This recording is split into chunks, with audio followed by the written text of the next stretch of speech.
जंगल के बीच बसा एक छोटा सा गांव था और उस गांव में एक अजीब नियम था। गांव में जब भी किसी की मौत होती, लोग उसकी लाश को जलाते या दफनाते नहीं थे, बल्कि जंगल के बीचों बीच खड़े एक पुराने सफेद रंग के सूखे पेड़ की जड़ों में छोड़ आते थे। वहां के लोग कहते थे वह एक भूखा पेड़ है जो लाशें खाता है और बदले में पूरे गांव को सुरक्षित रखता है। इसलिए यह रिवाज पीढ़ी दर पीढ़ी चलते हुए आ रहा था। लेकिन एक दिन गांव के मुखिया का बेटा घर के बाहर खेल रहा था। तभी झाड़ियों से एक सांप निकला और उसके पैर पर डस लिया। उस सांप का जहर इतना खतरनाक था कि कुछ ही पलों में मुखिया के बेटे की मौत हो गई। जब मुखिया को अपने बेटे की मौत की खबर मिली तो वह पूरी तरह टूट गया, क्योंकि वह अपने इकलौते बेटे से बहुत प्यार करता था। उसने रोते हुए कहा, मैं अपने बेटे की लाश उस भूखे पेड़ को नहीं दूंगा। और जिद में आकर उसने अपने बेटे को अपने ही आंगन में दफना दिया। गांव वाले दहशत में आ गए, पर कई दिन तक कुछ नहीं हुआ। सबको लगा शायद सब ठीक हो गया। लेकिन एक रात जब मुखिया सो रहा था, तभी उसे आंगन से कुछ अजीब सी आवाज सुनाई दी।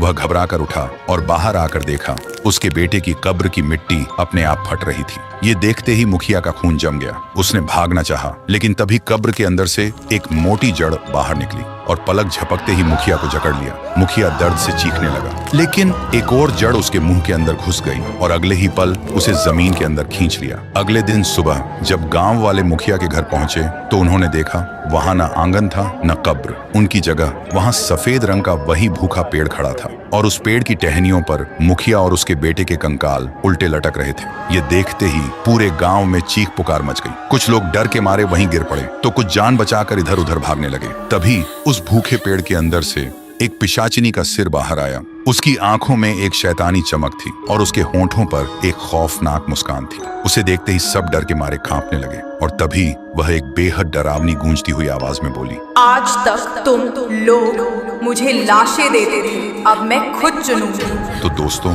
क्या वह पिशाचिनी पेड़ पूरे गांव को निगल जाएगी या गांव वाले उसे रोक पाएंगे? अगर जानना चाहते हो तो कमेंट करो पार्ट 2।